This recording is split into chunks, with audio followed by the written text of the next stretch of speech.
Now, welcome to another edition of Battle of the Heroes and Villains, where this time we'll be taking a look at the results of the poll that asked you to grade or rank Mace Windu. We'll then give him an overall score based on those results, and compare him to all the other characters we've done thus far, before I then read and respond to some of your comments. But before we get to all that, just a quick reminder that you can already nominate or vote for which character we do next. Just respond to my pinned comment below with the name of the character you'd like to see, or vote with a thumbs up if they're already listed there. The comment that gets the most thumbs up in the next 24 hours or so will be the winner, and the next character we do. Okay, and with that said, let's get to the results for Mace Windu, where we'll see that 22% of people thought he was an A tier character, 52% thought he deserved a B, 20% then gave him a C, 3% thought he should get a D, and a final 3% gave him an F.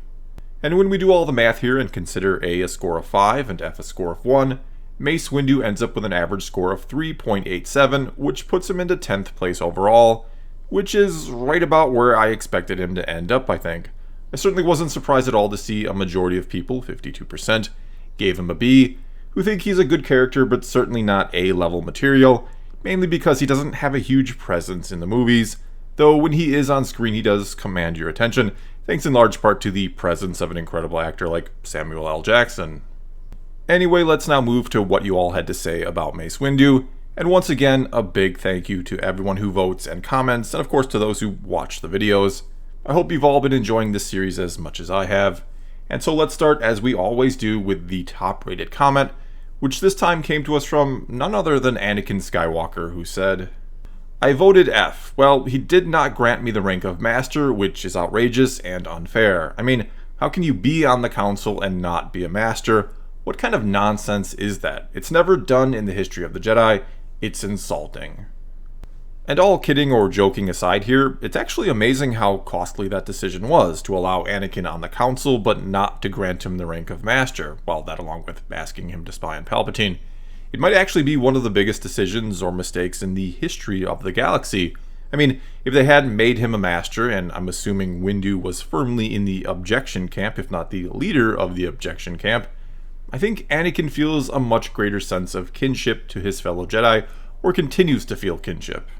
It was that decision, along with the spying thing again, that really put the whole me versus them attitude or mentality into his head, and if the Jedi had instead embraced it, had they been like, you know what, Anakin, you deserve to be on the Council, to be the youngest Master in the history of the Order, and then after that maybe let him know their concerns about Palpatine, made him truly feel part of the inner circle, like he was getting the inside scoop he otherwise wouldn't hear, he may have understood and seen where they were coming from, and not been so upset about being asked to keep an eye on Palpatine.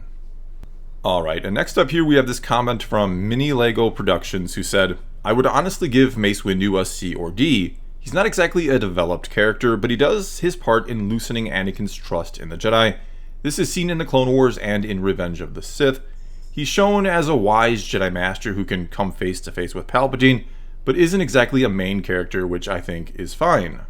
We also then had this comment from Gideon Burchard, who said, "I want to give him a C because he's really more of a plot device than a character in the movies, and in the Clone Wars, if I remember correctly, he doesn't get much more fleshed out, but he's played by one of my favorite actors of all time, so I'll give him a B.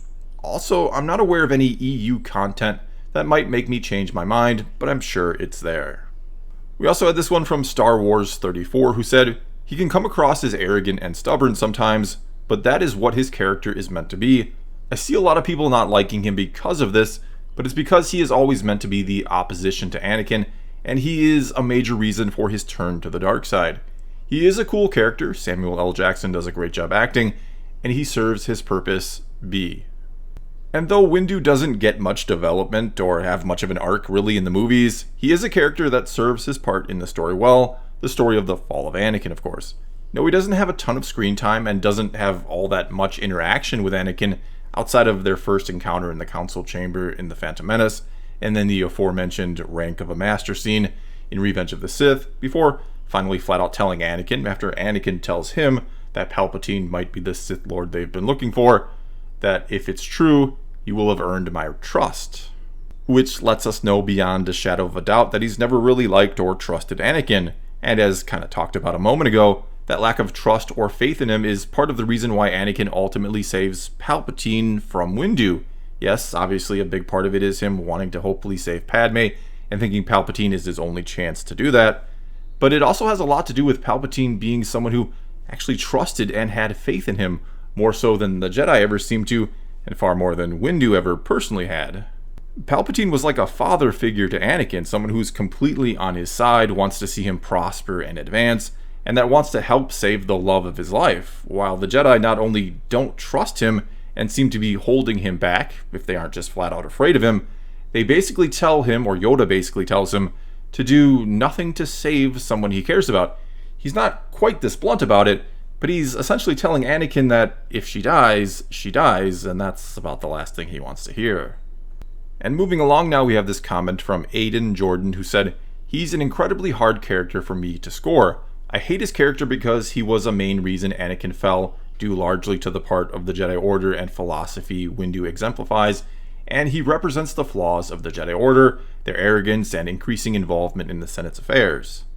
However, I recognize that he is a well-made character, but I don't think he carries the same complexity Obi-Wan or Yoda do. What I find most interesting about him is he is both the best and worst Jedi. He is the best from the Clone Wars perspective, powerful, detached, and arrogant, but the worst from a true Jedi perspective.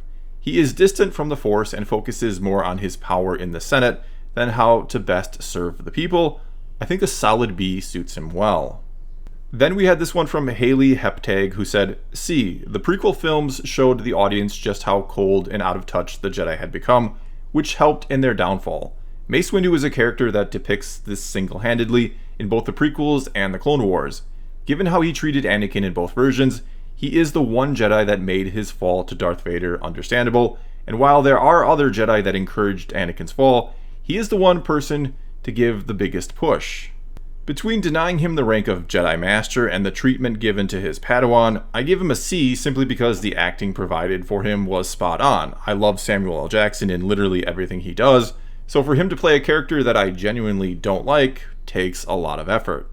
Next then we had this comment from John Sather, who said, "He's a cool Jedi but kind of annoying in many cases. For me, he embodies the arrogance of the Council in the prequels, and that's one of the reasons for their downfall. He isn't on the level of Kenobi or Ahsoka for me, so he is in the middle of the road, B for me."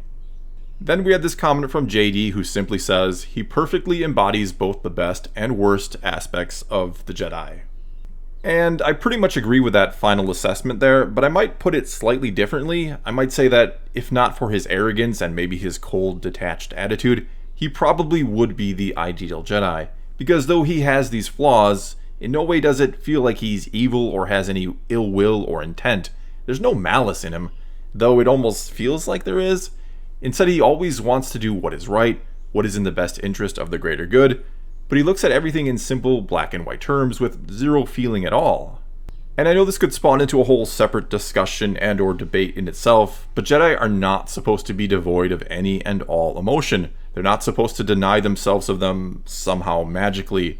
Instead, they're supposed to not let themselves be ruled by emotion, to make rash decisions based off of them, using your emotions, drawing on the strength they give you, thinking only selfishly, is more or less how the dark side works. And as Anakin basically says to Padme at one point in Attack of the Clones, compassion is essentially what drives, or is supposed to drive, a Jedi, and compassion, as he describes it, is unconditional love for all, which is the ultimate form of selflessness, to put everything before yourself and to treat everything equally. And it's the opposite of how the Sith think, and how they only think inward and of themselves. And where I think the Jedi of the prequel era truly go wrong is they're not driven so much by love or a true inner desire to connect with the Force, to heed its will and do good and what they innately know is right.